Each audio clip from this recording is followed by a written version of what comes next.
Hello and welcome to everybody joining us today for today's webinar. I'm Lila, the CMO of Lead Forensics, and today I'm joined by Karen and Graham from JCK Marketing. Karen, Graham, do you want to introduce yourselves for a moment? Yeah, so I'm Karen Chappell and I'm a director at JCK Marketing.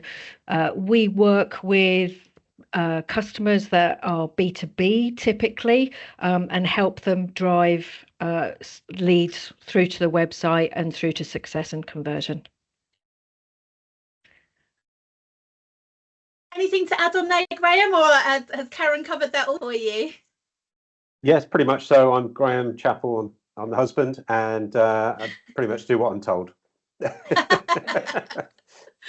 think my husband would probably say the same. That's perfect. Well, thank you so much for joining me today. We're going to be diving into how JCK Marketing have created lead generation machines for their clients. And I think we're going to focus on one particular client, which is Pump Technology, but also dive into what you do holistically for other clients as well. And I know you've got some great hints and tips that hopefully everybody will be able to kind of take away and get some benefits for themselves.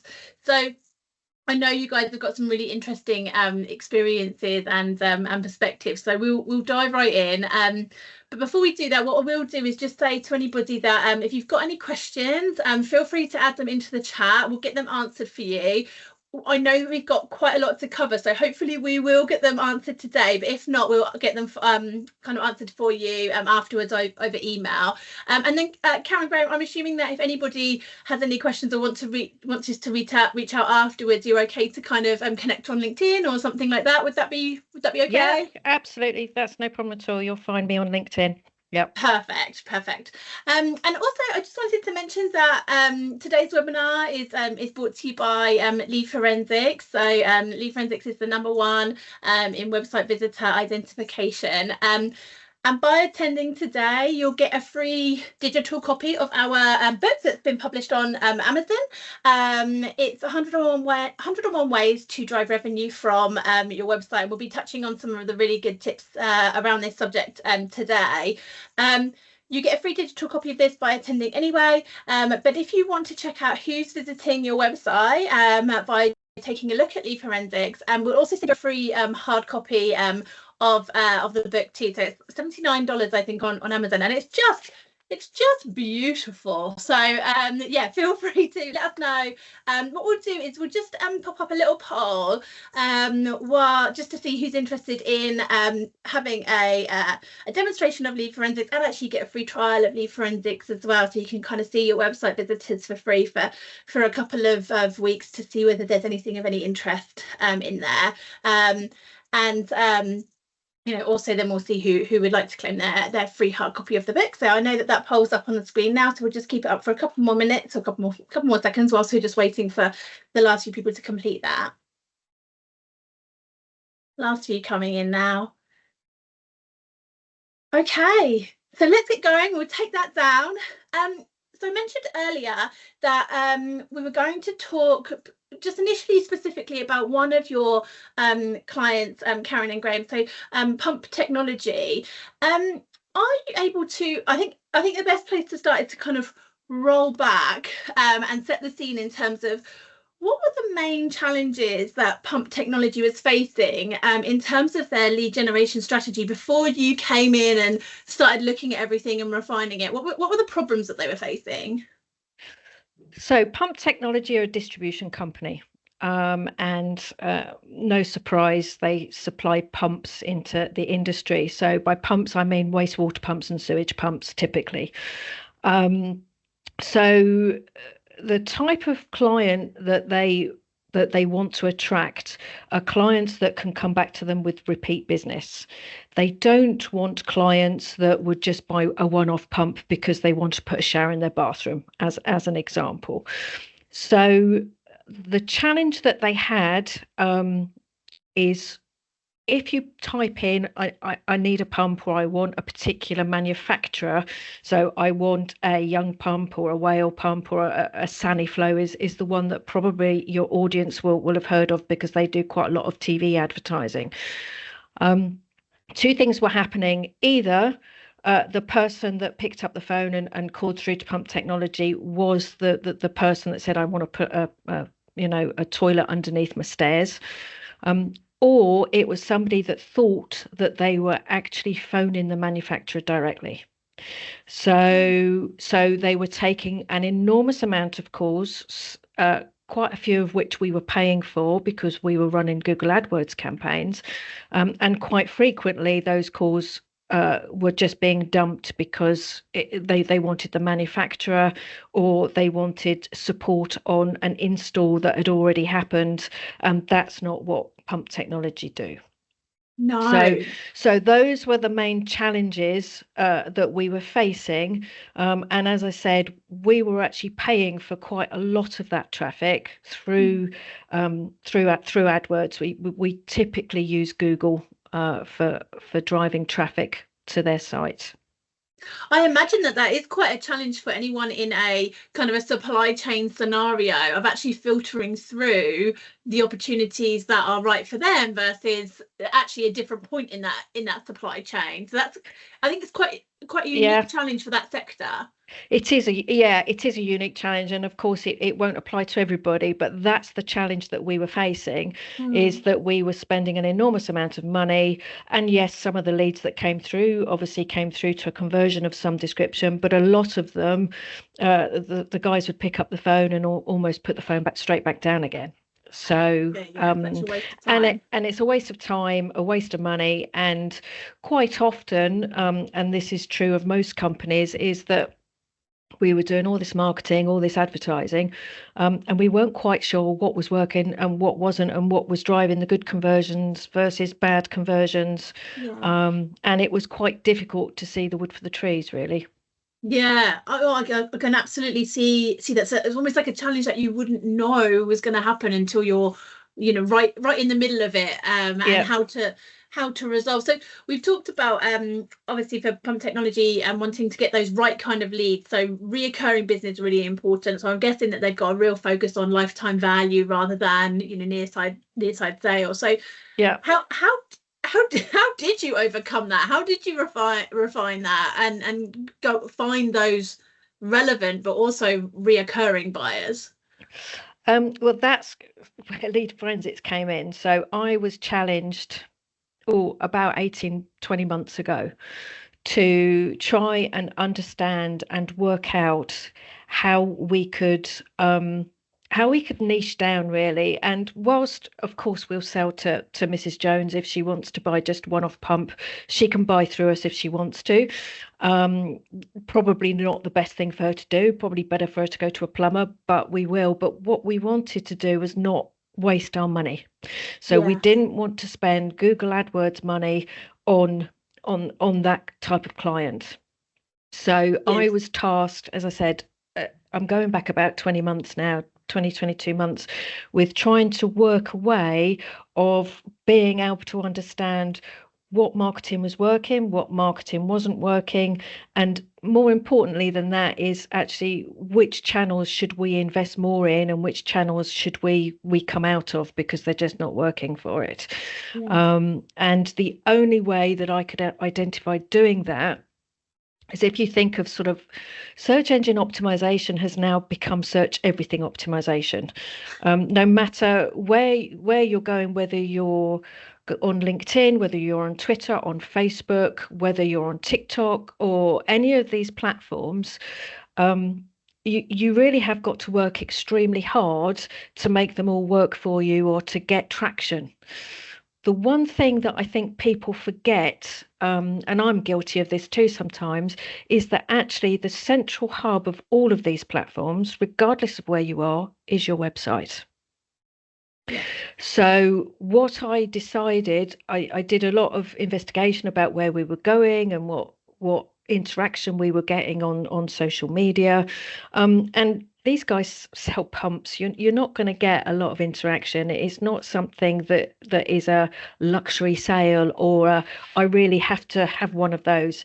It's a foundation of your house. It's something that you have to have, but it's not elegant. It's not glamorous. So we don't really get a lot of social interaction. On LinkedIn or Facebook or anything. We have to be seen to be there. But what it does do, and what SEO and obviously paying for it does do, is drive all this traffic back to the website. Yeah. So I then was, okay, how can I make my websites work better for us? And more importantly, Google Analytics does give you a lot of information. And it does. You can show a journey through it, but you can't always assign a keyword to that journey. Or was that journey made by Mrs. Jones, or was it made by, a big construction company? Yeah. So I was getting all this data from analytics, but I still couldn't make any sense of it. It was like, well, I still don't know. I can see where the traffic's coming from, but I still don't really know what's going on because I don't know who these end users are. Mm-hmm. So that at that point, I need a tool to help me understand better my analytics. That's really interesting because actually, like you say, Google Analytics gives you the it does give you the numbers, how many people are coming through from which channel largely, like you say, but actually being able to separate that information to get greater information on, well, which of those visitors, clickers, whatever, have come from a business versus a consumer. That kind of in a lot of way comes down to the IP, because we know that consumers are obviously largely using dynamic IPs, whereas businesses on the whole will be using a static IP. And so actually to be able to identify, well, which of these visitors have come from a business setting, and actually these are consumers we're less concerned with spending our money on those, I'm guessing then that you can, once you know that, you can then overlay that information with, well, where have they come from as well? And so you're able to then go, which channel, which campaign, which marketing tactic is working. Is that kind of what you did? Yes, it is, because also what's quite interesting as well is not 100% of the time, but the keywords people use when you're a consumer are sometimes different to what you would use in a business. So in a business, typically, somebody kind of knows they know their stuff, so they know what they're looking for. They know what pump they need. They know what they need to do. They know the application it needs to go in.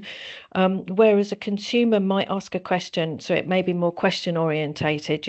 What do I need in order to make X happen? So what's also quite interesting is what your gut is telling you sometimes about the keywords you're using may not be the keywords for the audience type you want. Interesting. So actually you use that insight to refine your keyword strategy. Yes. Yeah. And to understand so the business users are looking for different product. And again, not 100% of the time, but some of the time to what a consumer would be used for. So it's quite an interesting path we've gone through in studying the data and understand what we're getting through. Yeah. You know what, that does make sense. I wouldn't have even thought about it, but if I was to go and search for a pump, what I was searching for would probably be entirely less educated than someone actually in the sector. It would be very much more generic. Exactly. And it's just having that. I mean, it's not rocket science. And if you sat and really thought about it, you'd think, well, yeah, of course that makes sense. But actually, none of us really have time to sit back and think and have evidence to support it, to say, actually, evidentially, this is why I've done something. So I've seen this and I've taken an action from it because I've seen that something's happening that we weren't necessarily aware, or we might have been aware, but this is black and white rather than what your gut is telling you, really.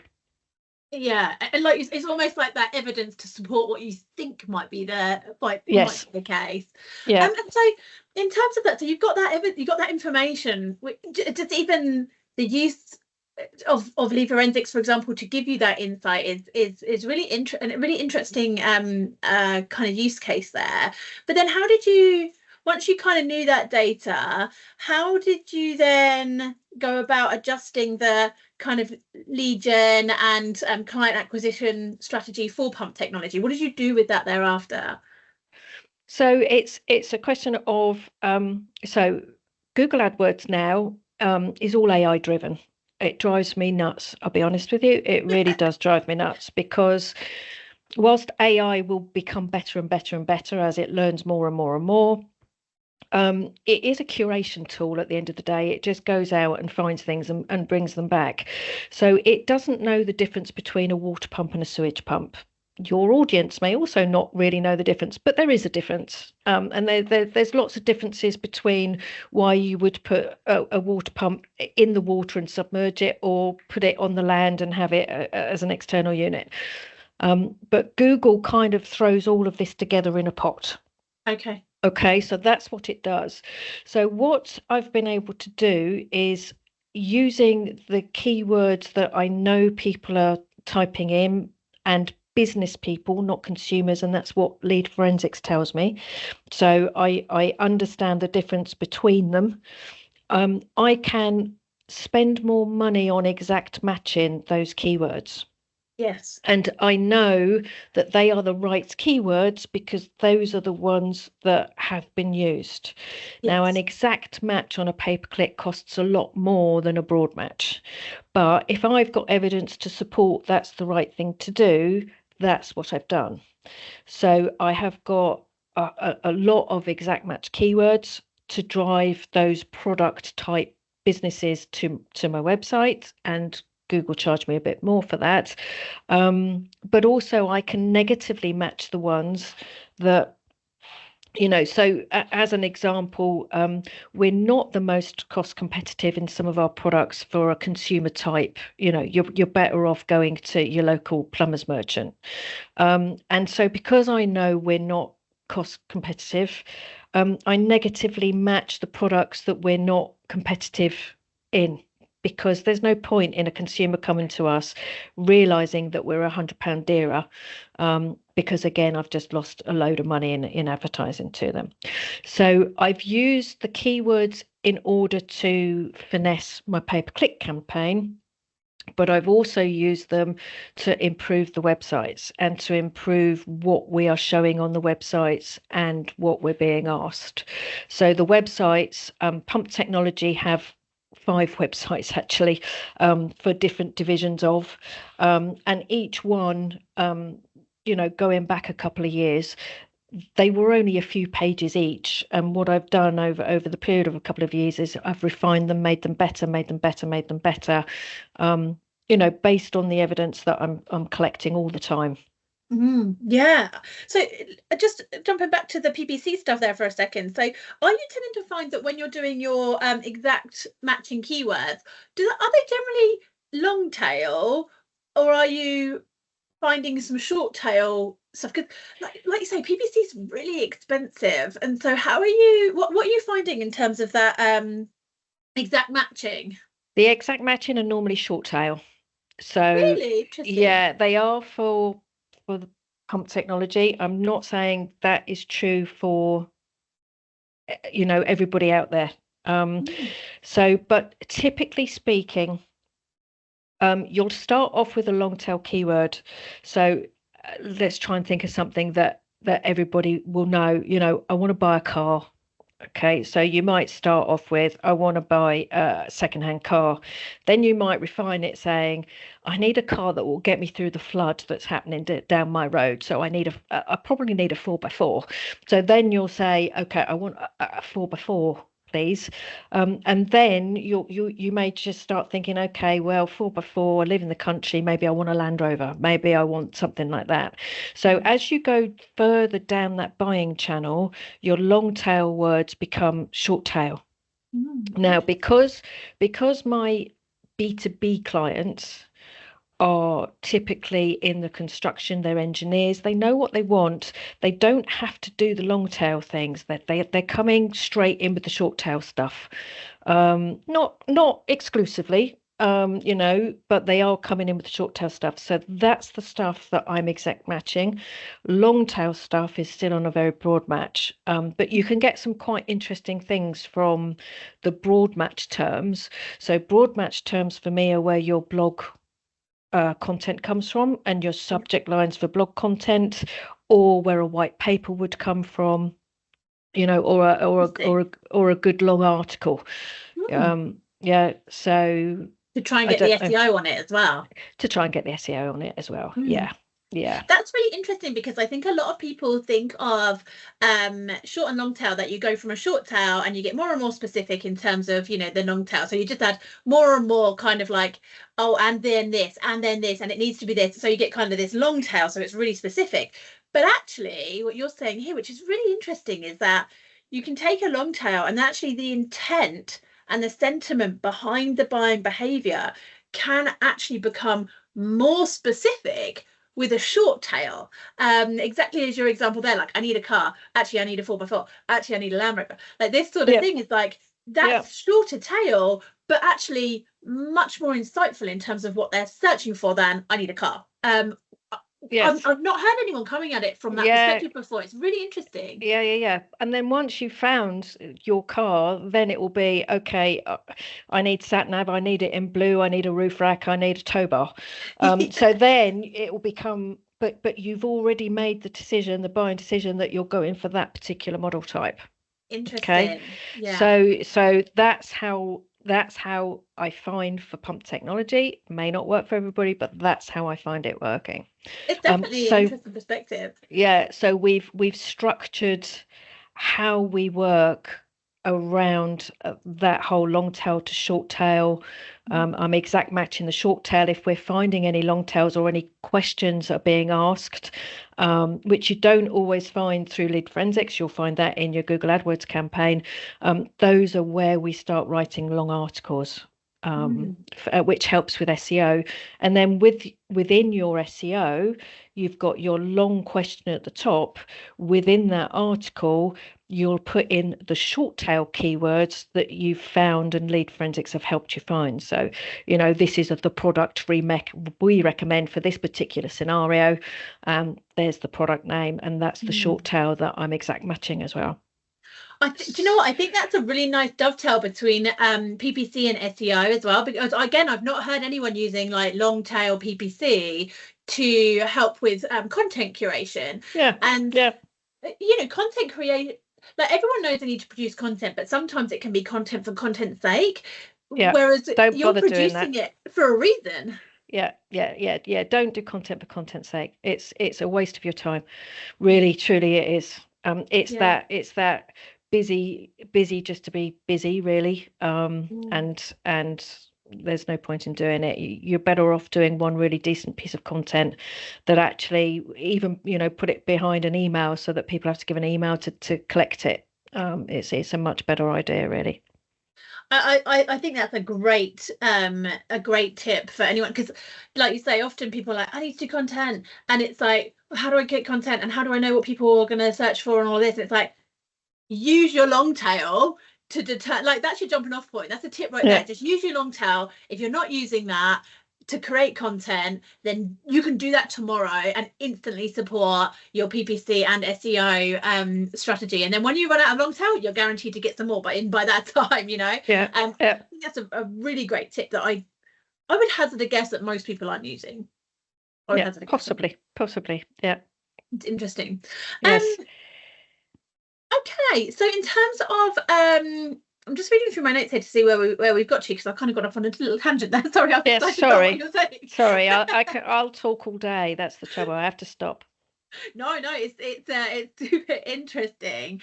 And so we talked about, obviously you're switching that up, and so I know that you use this kind of PPC SEO strategy to drive traffic to your other clients' websites. So how have you found that actually using lead forensics beyond kind of almost like that initial start point of what have I got coming to my website? Have you found that you've used lead forensics to then turn those opportunities into valuable prospects from leads? You know, how have you kind of then used that?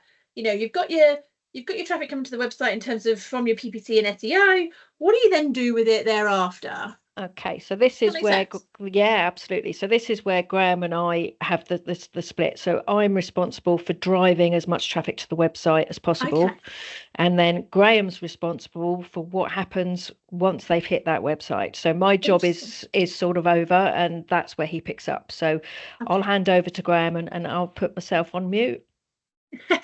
So Graham, you need Karen to be doing a great job. Otherwise, you've got nothing to work. Is that right? Exactly. So that's exactly it. So I know when she's doing a great job because I'm really, really, really busy. So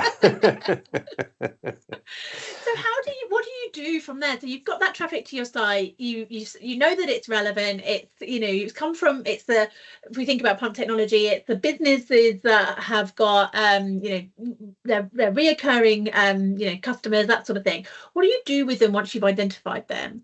Right. Okay. So I think it's worth just saying that when we very first implemented the lead forensics, we put it on 5 sites. So when we switched it on, we had this overwhelming amount of data hit us. So again, it's from areas we didn't even realize. It was completely overwhelming. So what we did is we said, right, all this data is so fantastic. Let's capture everything and do everything we can with it. But all I was doing, literally 14, 15 hours a day, just plowing through enormous amounts of data. Right. So we were saying, actually, hang on, this is crazy. So what we have to do is let's reverse back a little bit, look at what clients do we actually want. And again, it's then looking at the type of product we want to sell, the type of client that's inquiring about a particular product, their location, the size of the company, so we know they're not going to be wasting their time and our time. We're not just going to be quoting tons and tons of projects and getting nothing. So we kind of had a really long discussion about what does this guy look like? Who are we after? So once we managed to do that, it then cut the data down to a manageable amount. So then we're looking for every single day. And again, this is the key message here is don't do it once a week because you've lost the momentum. People are on your site, they want to find something. Unless you're responding very, very, very quickly to what they need, you're going to lose that opportunity. It's gone. They'll just go somewhere else and look, you know, do their normal web sort of browsing. So what we were doing is we're going on looking at the customer or the prospect and saying, this is the guy we want. So let's now delve into LinkedIn, see if we can find the most appropriate person that's looking for that product, and then we'll engage with that person. We engage with them on LinkedIn, and then we also harvest their email address, and that goes into a 12-month journey. So they once a month they get a little reminder through Pump Technology or the Saniflow site or whichever site we're promoting. You know, they get a certain message. So we've got 5 channels that we push them down, and depending on their first contact with Pump Technology as a whole is the channel that we push them down. They may not last that journey because they may want something else.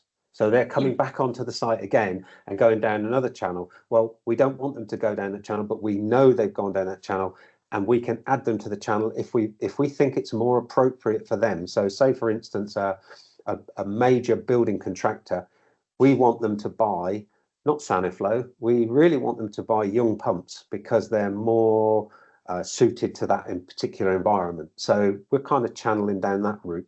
And that's kind of where we're at with it now. But the main thing is we make connection with them on our LinkedIn strategy. Again, we're creating very, very meaningful content every single day that goes out on LinkedIn. and they're exposed to it as well. So whoever's connected with us is exposed to our content. And again, it's proper content, not content for content's sake. We've spent an awful lot of time, with Karen's knowledge of the long tails and the keywords that we're looking to incorporate within that information we're giving, so that when someone sees it, it's relevant for them. It's informative. It's not salesy at all. It's there to give them a nice warm feeling that we are the experts in this field, therefore they should be using us. Interesting. Joe, I've got so many questions off of what you just said. So one thing that you said about the speed of contact, I just wanted to dive into that quickly, if that's okay. So there's a stat that 84% of people buy from the first company that they engage with. So I think that's really important, that speed of communication. What sort of benchmark do you guys work to in terms of, you see that visitor, like you say, they're live on the website. I'm almost thinking like they're sitting there on the phone, like they're right there, just on the other end of the screen, how quickly are you looking to engage with them on LinkedIn, follow up? I think, like you said, like once a week just isn't enough. So no. what kind of benchmark do you work to? So next day. So I will download yesterday's, and they're all, so my first job every day is to connect with everyone. So by 9:30, 10 o'clock in the morning, I've connected with everyone that's been on our websites from yesterday. Interesting. And so it's harsh. It's, you have to be there. You have to, it's a complete discipline that you have to do. And regardless of what else is going on, that's what you have to do. If you want to be in this game, that's what you have to do. Interesting. And then because you also mentioned about like you got this huge deluge of data, but actually you need to filter out the stuff that's going to be of high value. So I'm guessing you've got to have it in your mind before you download that database each morning what you're looking for. So you kind of need to have like a that I know you mentioned about that persona a second ago. So like, this is what I'm looking for. Yeah. So when I come to see this data in the morning, it literally stands out above everything else. Is that right? It's a report we've created in the back end of Lead Forensics. So there's a whole host of reporting tools within the product. So basically we've refined our list down. So for an instance, we'll have something like 250 to 300 unique visits every day on one of the sites. So I get that down to about 15 people or 15 clients, and that is automatically every day. That's the report I run every morning, first thing, and it's on my desk, and they're the ones that I attack. I will then go back and say, okay, so have we missed anybody that I think should be one of our key clients? And I do that manually, and I just have a quick look. And if I see somebody, I'll go, well, why aren't they being picked up on our, based upon our discussions and our rules that we've set as an ideal client, why aren't they in there? I mean, it could be someone like Buckingham Palace. Well, that wouldn't fit any of our criteria. However, from a prestige viewpoint, it could be the right people. So yeah, you could be the supplier to the Buckingham, the royal toilet. Got it. So again, there's a potential customer story there, a case study or whatever. So we have to think about these kind of things and say, is that something I want to pursue? And then what I'll do is I'll manually do that, because there's a small selection, because we've really honed.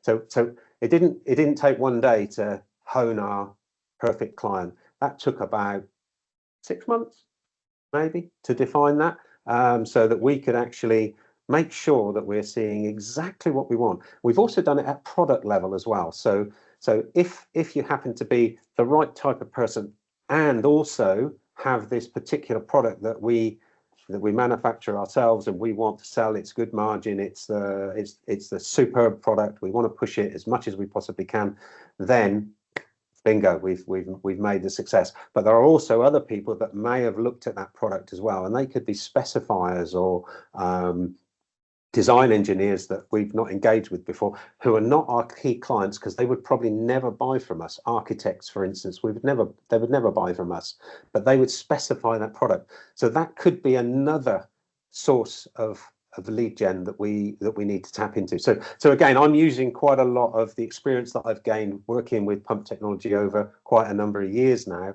to actually say, this is a client we should be talking to. Then I'll raise that with the sales director and give that to him to do what he wants to do with that.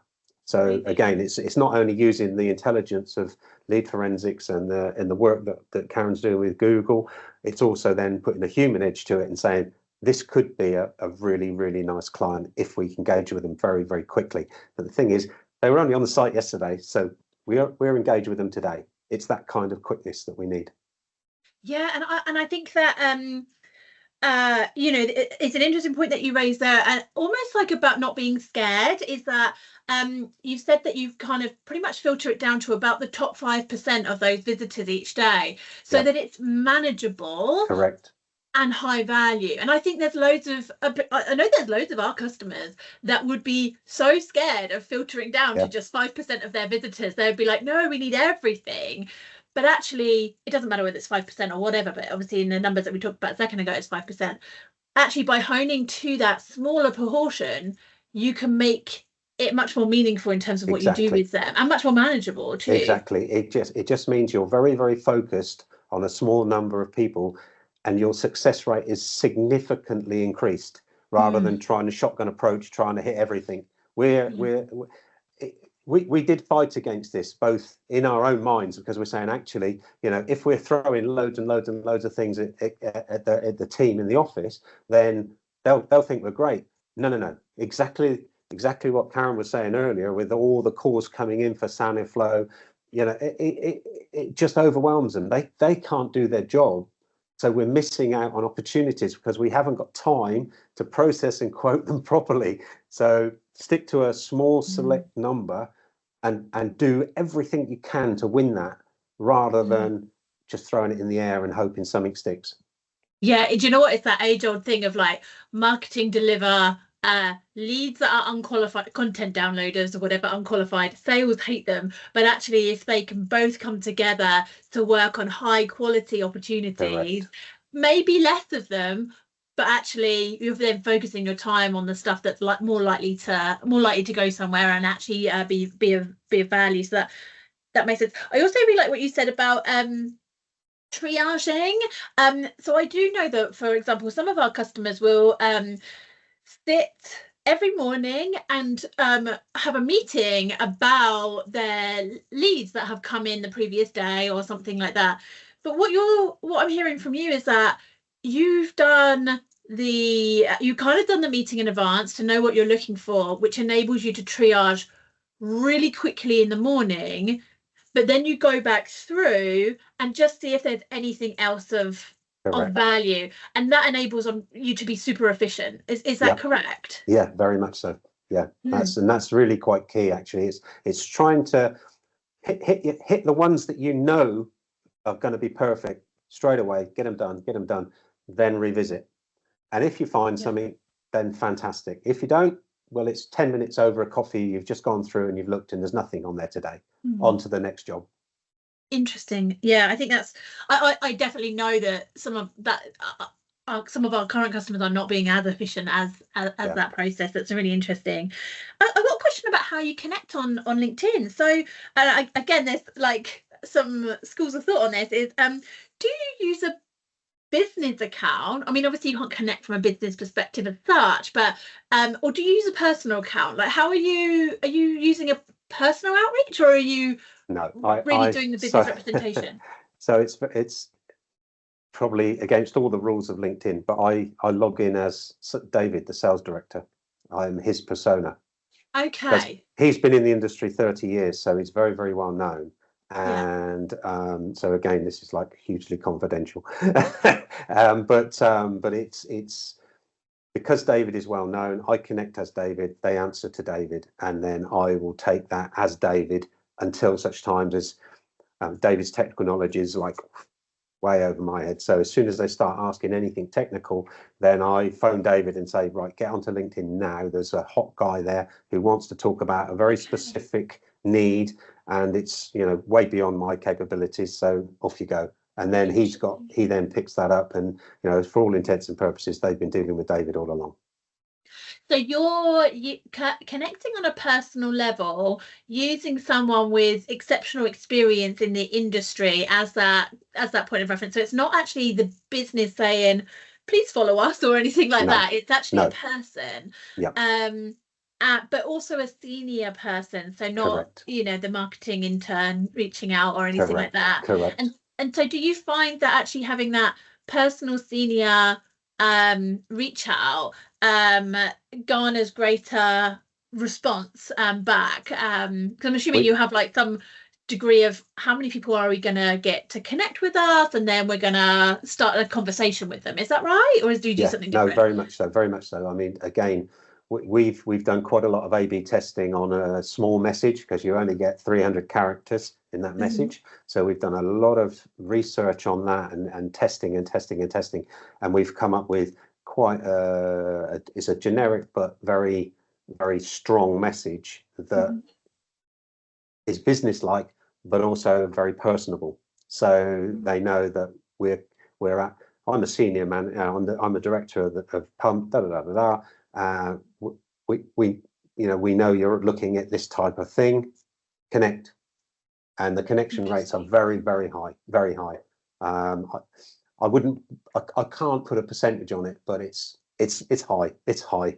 I would say 50% or above.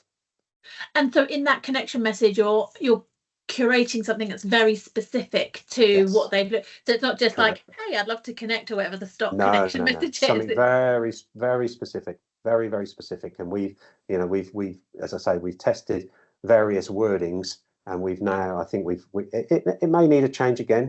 We're always challenge what's better, and that's the way we've refined everything to get to this system. I mean, it has taken us a good year to get to this point now, but the sort of connection rates and the engagement that we're getting is just beyond belief. So wow, that's really good. And you mentioned that you put those kind of prospects into a 12-month journey, and they go down to kind of different funnels.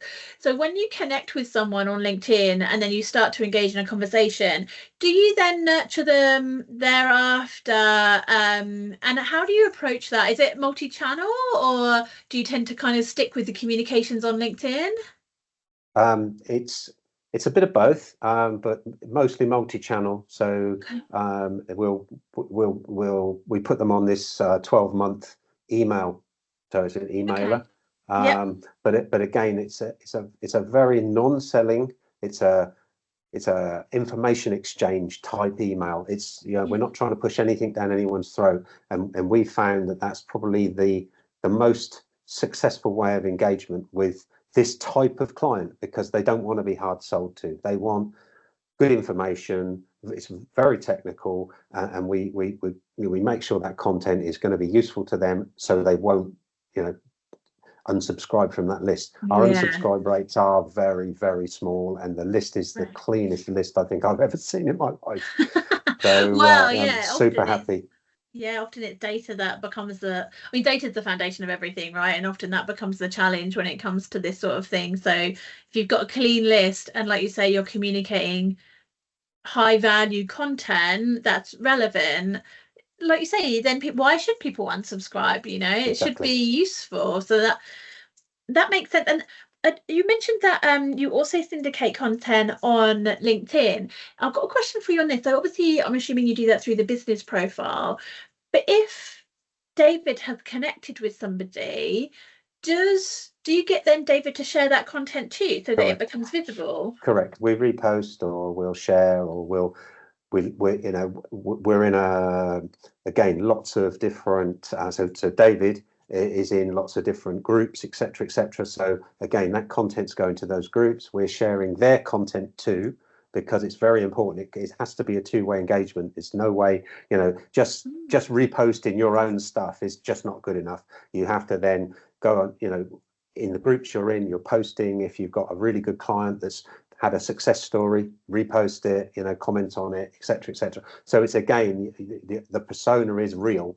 So you respond to it as a real person, and David would if he had time. I mean, that's Yeah. that's the bottom line. I mean, if he had to do it, he would do this. He wouldn't need me. But he doesn't. So I'm doing that as David. And you know, we know this. We know that the common goal of everything that we're trying to achieve here. So he's very happy about that. Well, because I think that's really important, is that it isn't just about sharing content, but it's about that engagement. And if anyone knows of anything about the which I'm sure you guys do, the social selling index and your social selling score on LinkedIn, that is all about needing to engage as well as post. So, you know, like you say, like and share and comment and all of that sort of stuff, which busy can be really difficult to do, and certainly keep the momentum going. But from what you're saying, is that actually really important to keep that two-way dialogue going? Yeah, no, absolutely, it's critical. Without doing that, everything else you're doing, you're just becoming like a poster, and that's no point in that at all. Yeah, okay, interesting. And so how do you ensure that you don't miss anything? Because obviously where you said that you're triaging down to that 5% and you're going back through and just checking, is that your kind of way of making sure that nothing slips through the cracks, or is there anything else that you do just to make sure that you've got everything? You're always going to miss something, and I mean, I think it's fair to say from any sales or marketing viewpoint, you can only do your very best. If you've got a really good process in place, you know you're hitting 90% or 99%, then I think you're doing a fantastic job. Yes, you might miss one, you know, but what can you do? What can you do? You know, if it goes, it goes. It's hard life. It's the same as doing tenders for a sales proposal. You can't win every one, so you have to accept there's going to be some fallout, but you minimize it, and you just make sure that your processes are robust enough so that you're only slipping on a few. Okay, super. And actually, I saw previously that your connection acceptance rate on LinkedIn had enabled you to double the connection base. Is that right? Yeah, exactly, with prospects that have visited the website already. Is that right? Yeah. And these are virtually from people we didn't even know were connecting. So you know, the company page visitor. So we didn't realize the effect. We had a 3,600% increase in our company page visitors within a year. And there's a couple of very interesting things. Our followers increased 121% because the content that we were providing, they wanted to follow it. Unique views on the content is up 426% from last year. Clicks on posted content is up 400%. So they're actually clicking on the content, going through to the website, reading more about the link that we've put in. They want to follow that link. So there's lots and lots of benefits. Again, it's driving traffic to the site that we would never have expected to get without doing Karen initially driving it to us, and then us then taking it on to the next stage, and it's going back onto the website, and they're becoming more and more familiar with Pump Technology, or the channel that they're in, because of the 5 different websites. So they're becoming a client there and a regular visitor to that site, which is what our aim is really. It really is that full circle, isn't it? Like you say, Karen, you're bringing them in from SEO, PPC, and then Graham, you're engaging with them using a multi-channel approach. Sounds like mostly email, LinkedIn, that sort of thing.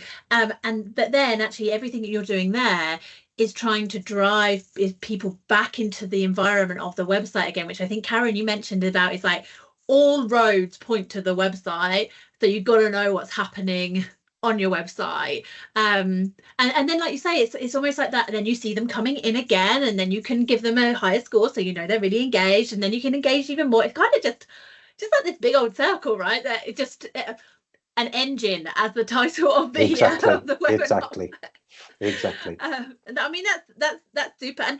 And just before, what I'll do just for a second is I'm going to give you just a moment to think about maybe 3 key takeaways, or you might need to do for, I don't know how you, like 2 each or something like that.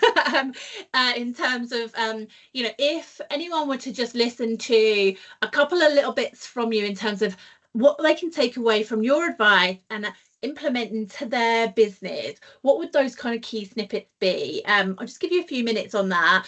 Before we do that, what I'm going to do is just flash up another poll around claiming the book. Everyone who just a reminder in case anyone joined after I mentioned it at the top is that anyone who attends the webinar today will get a digital copy of our book, 101 Ways to Generate Revenue from Your Website. So you get a free digital copy, but also we're offering everybody who attends a free trial of Lead Forensics, so you can see for yourself who's visiting your website from which keywords. You can follow up with those contacts and kind of start to see how you know, Lead Forensics could benefit your strategy, very much like Graham and Karen have shared with us today. So there's a free trial, there's no obligation, no credit card details or anything like that. So if you want to take a demonstration, I've got a poll on the screen you know, right now, so just let us know. And if you do take a demonstration of Lead Forensics, you want to know more, you want to take a trial, then what we'll do is we'll also send you a hard copy of this pretty impressive desk book, so that you can make sure that you are ticking off all 101 ways to generate revenue from your website, so you can make sure that you're maximizing, you know, that central engine, as Karen, you said, it kind of all roads point back to the website. So I'll just leave that up for a couple more seconds, and then we'll head over to the 3 key takeaways. Okay, so it's going, gone. Okay, right. Who wants to go first in terms of key takeaways? You going, Graham? I will, because I've got to get my words in now. Okay. Go for it. The stage is yours. Okay, so first thing is, don't be frightened of the data. Define your client and select the small selection. That is absolutely key to everything else you do. So that's number one. The second one is make sure all the content that you put onto things like LinkedIn is relevant, it's current, and people want to see it. That's it. I'm finished. Over to Karen. They were very good tips though, Graham. I think mine is quite a simple one. It kind of enhances just what Graham said. Don't be a busy fool creating content, because nobody has time unless you have a dedicated person for it. Nobody has time for that. So it's understand your client intent, understand what the keywords mean, you know, and what questions people are asking. Create content specifically around that question. And then use that content, and you can, if you write 1,000, a 2,000, 3,000 word article, you can get snippets out of that for your LinkedIn, for your Facebook, for your Twitter. You can get one image and create it multiple times and then turn it into a video. There are many free tools or low cost tools that will enable you to do that. So don't be a busy fool, really, and really try and understand your data and try and understand who it is that's actually visiting your website, and keep your website updated. You know, keep changing it, keep adding to it, keep putting new things. Try and create your customer journeys throughout your website as well if you can. That's it.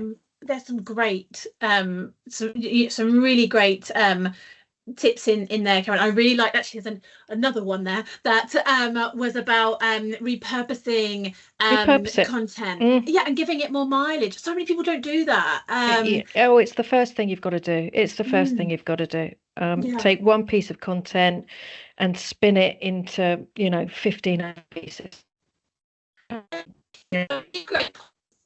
Particularly with brands creating video, because video is really big on search as well, isn't it? You can create a blog or you can create a video out of a blog using tools as you mentioned now, but like a kinetic typography. You don't need to have a piece to camera. It can be out of your wording from your blog, and it can really help with search. So I think lots of people, they spend so much time creating a blog and then really don't give it the mileage that it is. So I think that's a really valuable point that you made. at the end of the hour as well. Yeah, I sound a little dodgy there. You sound a little dark, but I get what you just said. Yeah, you can create a video out of imagery, out of still pictures that you can just create animation to. It doesn't all have to be you speaking. It can be, you know, loads of different ways you can create video these days. Yeah, I totally agree with you. You were just breaking up a little bit there. I definitely got the sense of what you were saying that you know, the like you said, you create video in lots of different ways. It doesn't have to be a piece of camera if that's not what you want to do. So I think that's a really important point. I think we're getting run out of time. I think that all remains for me to do is to say a massive thank you to both Karen and Graham. I've made a whole page of notes whilst you've been talking that I'm going to go and talk to my team about as well. So I really appreciate you spending the time. Just to reiterate, if anybody wants to ask any questions, then Karen, Graham, you'll find to be contacted with via LinkedIn. Is that right? Yeah, absolutely. There's no problem at all. Yep. Please find us on LinkedIn. No worries. Thank you so much. And then thank you to everybody for joining us today. I think it's been a really great session. I hope you'll join us next time. And yeah, thank you again, Karen and Graham. You've been just amazing. So thank you. Pleasure. No problem. Bye.